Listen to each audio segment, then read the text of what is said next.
todo da construção civil, ela é um ciclo longo de relacionamento. Começa pelo ciclo de venda. O ciclo de venda é um ciclo longo na construção civil. Então, é um contrato que um cliente faz, né? Vou dar um exemplo para vocês. Recebi uma proposta faz um mês ou pouco menos de um empreendimento que estou construindo, né? Um empreendimento bem moderno, com muitos recursos, com imóveis bem pequenos, mas com uma infraestrutura gigante, cujo objetivo é tanto o uso pelo proprietário, quanto a obtenção de renda por plataformas como o Airbnb, por exemplo. E ali eles já fazem toda uma análise de mercado e tal. Então, olha que interessante, né?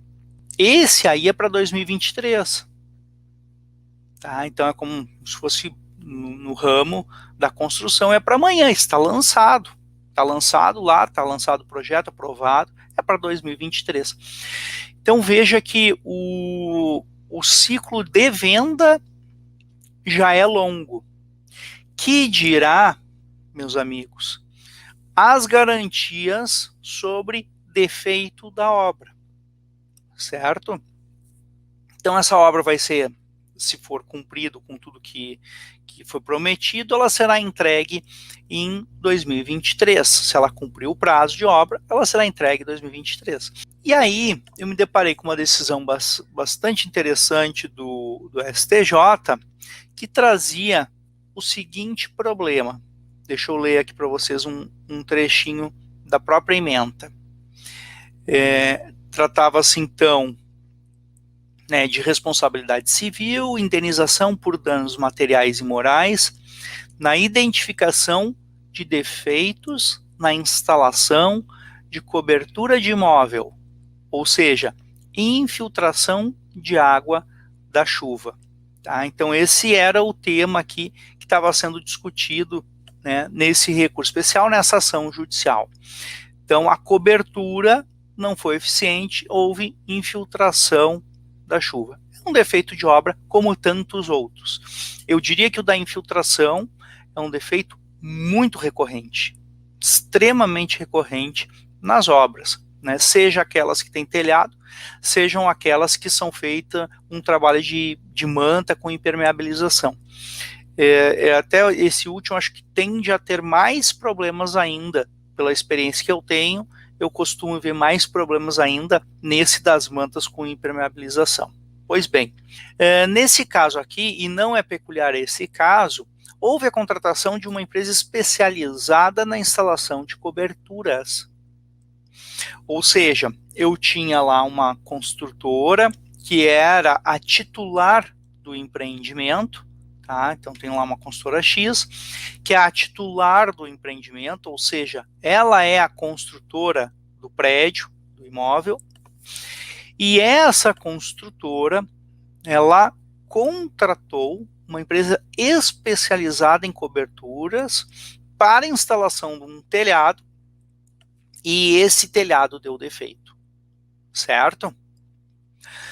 O que aconteceu, né, nesse caso, e que acabou servindo, tá, para nós termos aqui, então, uma decisão que compõe a jurisprudência do STJ e que pode nos guiar nessa análise de quem cobrar, né?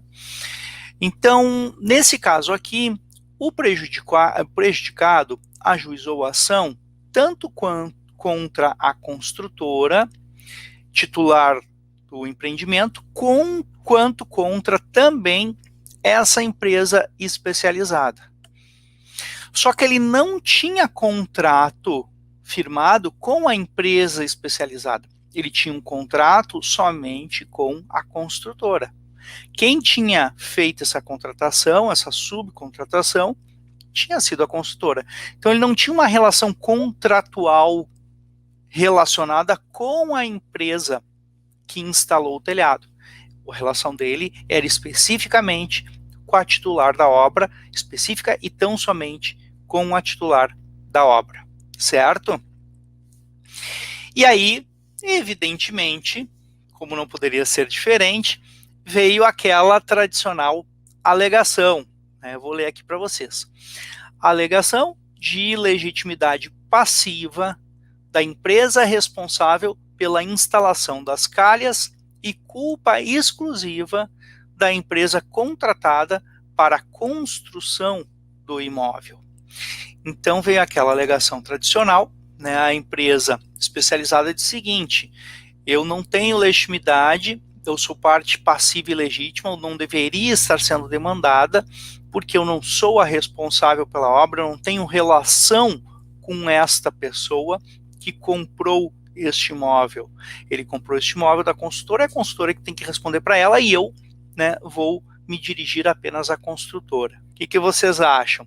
Essa alegação de ilegitimidade, ela foi vitoriosa, ela foi atendida, foi acolhida, ou vocês entendem que não, que ela foi afastada e foi mantida a responsabilidade solidária, tá, dos envolvidos?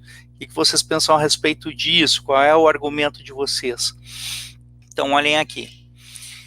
Diz assim o ministro: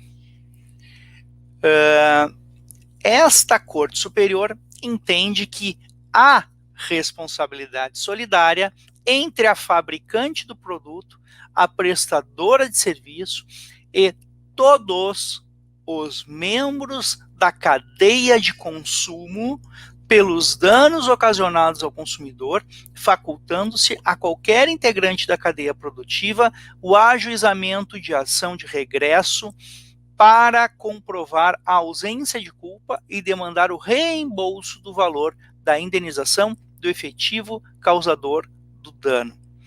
Então, olha que fantástico, né? Então, os colegas dizem, isso aí a gente sempre ouve falar lá quando estuda consumidor, né, Rafael? Mas na construção civil já gera um friozinho na barriga, uma dúvida, né? Será que a cadeia também tem essa responsabilidade solidária? E aqui o ministro Paulo de Tarso Sanseverino, um excelente ministro, que eu admiro bastante o trabalho dele, acompanho há bastante tempo, ele leciona dizendo que realmente se aplica, sim, essa lógica, né, da responsabilidade pela cadeia. E aí eu quero trabalhar com vocês, pessoal, alguns desdobramentos interessantes. Então pensem comigo, tá? Deu defeito na obra. E a gente está acostumado e a gente enxerga, né, porque o país é um país bem complicado nosso de desenvolvimento dos empreendedores.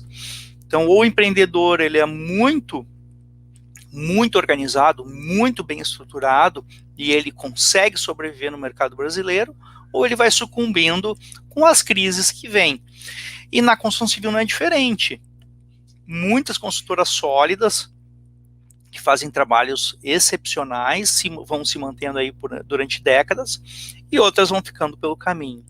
Então, olha só que interessante.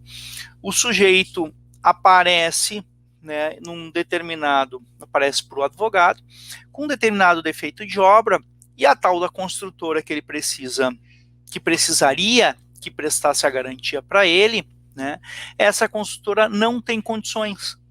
Por quê? Porque ela não tem solidez, ela está passando por dificuldades, esse momento agora que a gente teve de pandemia, mais algumas ficaram pelo caminho, e aí o advogado fica naquela circunstância, né, de como atender, né, essa pessoa. Com a situação de a empresa construtora estar passando por dificuldades, nasce aí uma orientação importante do advogado para o seu cliente de esmiuçar, de averiguar se aquele problema em específico contou com o trabalho de uma outra empresa também. Às vezes não é tão evidente como nesse caso, que está lá a marca com carimbo lá, propaganda da fabricante, né? Mas olha o que o ministro disse aqui, ao recado que ele deu aqui no acordo, bastante claro. Ele diz assim, fabricante de produto, prestador de serviço e todos os membros da cadeia de consumo podem responder. Todos. Então, gente, olha que alternativa fantástica nós temos para quando a pessoa que adquiriu o bem passa a não ter réu, porque isso é um dos grandes problemas que os advogados enfrentam nas ações judiciais. O réu ruim, né? Então, de que me adianta conquistar êxito numa sentença contra um réu que não tem nada, ou que não tem condições de cumprir com a sentença condenatória, né? Então, olha que importante para nós advogados, conhecendo e entendendo que todos os que estão envolvidos na cadeia, de alguma maneira relacionada com o defeito, claro, que surgiu na obra, que todos eles podem vir a ser chamados. Ou um deles, né? Ou um deles. Eu posso, inclusive, eliminar o ovo podre, né? Então, eu elimino o ovo podre, tipo, eu elimino a construtora e faço só contra o fabricante, ou só contra o prestador de serviço, porque vai ser mais eficiente.